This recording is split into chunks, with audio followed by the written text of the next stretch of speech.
I didn't trust Brian from the first day he joined our company. Montmartre is just another soul-sucking big box store that employs the broken and broke like a kid collects magic cards and discards the common ones just as quickly. 3 months ago, Brian walked into the Tupperware aisle with a televangelist smile reflecting the glare of fluorescent lights and a laser-beam stare on my coworker, Jenny's ass, while she was leaning over picking up random trash. "Hey, I'm Brian. It's really good to be working with you." Hand outstretched, he grabbed my unextended hand and shook it furiously in his sweaty palms. "I just love your vibe. I know we're going to get along freaking awesome." Sure man, nice to meet you," I said, wiping the slime off on my jeans. "Who are you, beautiful?" Brian practically yelled at Jenny. "I didn't know I would be working with a celebrity." "I'm not a celebrity," Jenny said. "You would be if you sent me some pics. I'd make sure everyone knew how pretty you are." While I watched this sexual harassment lawsuit in front of my eyes, I caught Jenny blushing at his advances. Jenny was a good kid in her early 20s, more curse than common sense though, and a giant hole in her heart that her dad made when he cut out of their lives more than 10 years ago. Don't get me wrong, she was a knockout on the inside and out, but I wasn't into her.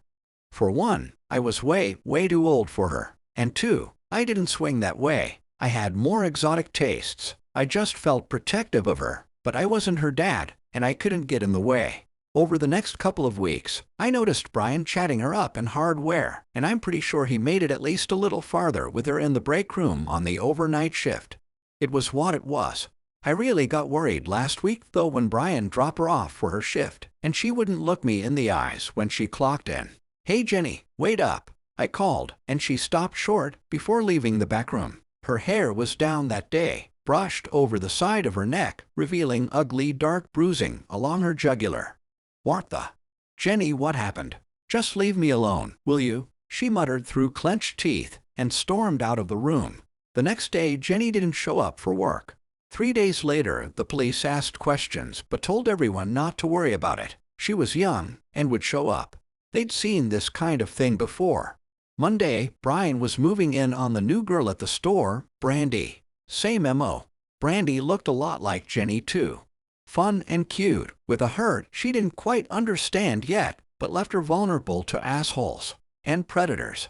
Pro tip: next time you go to Montmartre or any of its big box competitors, look up. You see all of those round domes on the ceilings that are supposed to have cameras in them. The domes are all empty. They're just there to freak you out and deter the amateurs who don't know what they're doing. Yeah, there are a handful of security cameras all over the store. You just can't see them.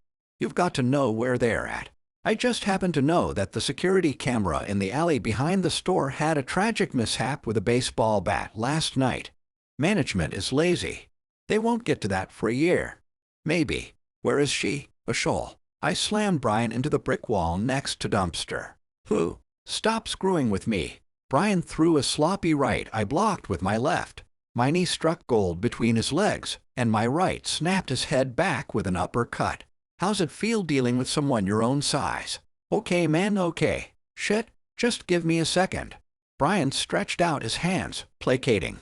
"Let's talk about this, man." I blocked the sucker punch he threw to my gut on my arm. I grabbed the loser by his t-shirt and slammed my forehead into his nose. Cartilage crunched, and blood splattered satisfyingly. "Where?" I growled, slamming his back into the brick to accentuate each word. "Is she? Wouldn't you like to know, old man?" Brian spat bloody spittle in my face. "I saw you looking at her. You want some of that honey, too, don't you?" I paused for just a split second. Present tense. Want some of that honey, too. I didn't think Jenny was still alive. But maybe. I never saw the box gutter until I felt the warmth trickling down my shirt. The last thing I remembered was the feel of my ribs breaking from what felt like the tip of a steel-toe boot as my lifeblood bled out into the alley. Brian's face the next day was priceless. I waited just outside of the break room and looked inside. Brian looked like 250 pounds of angry black man had made his face into meatloaf. I was half surprised a wuss like him would show his face at work looking like that. But of course, if he didn't show up so soon after Jenny disappeared, it might draw some suspicion his way. This was going to be awesome. There was lots of talk about, "You should have seen the other guy," and other B***L shit. "Good morning, gents. I bellowed in my best bass. "What a fine morning it is." The other guys groused back at me. But Brian, oh my sweet baby Jesus, Brian, his face was priceless. "Good morning, Brian."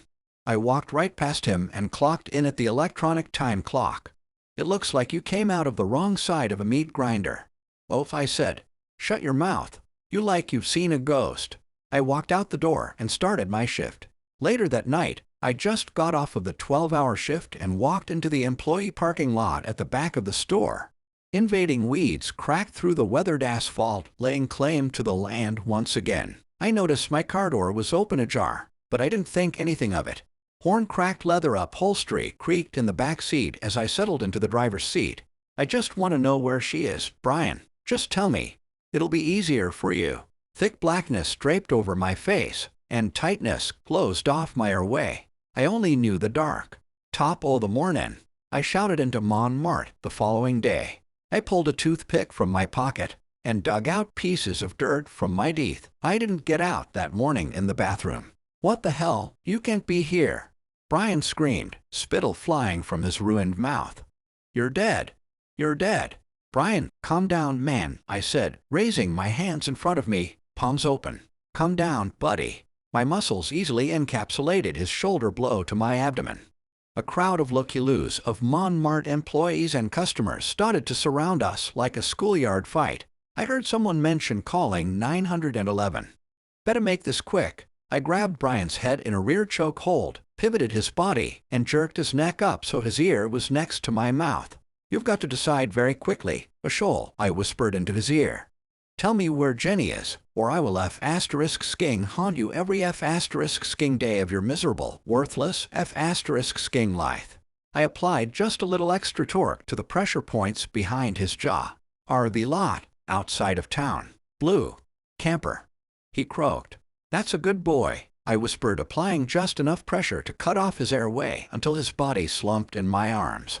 In his last moment of consciousness, I said, "If she isn't, you'll never know peace." The police arrived a minute later. Badass response time, guys.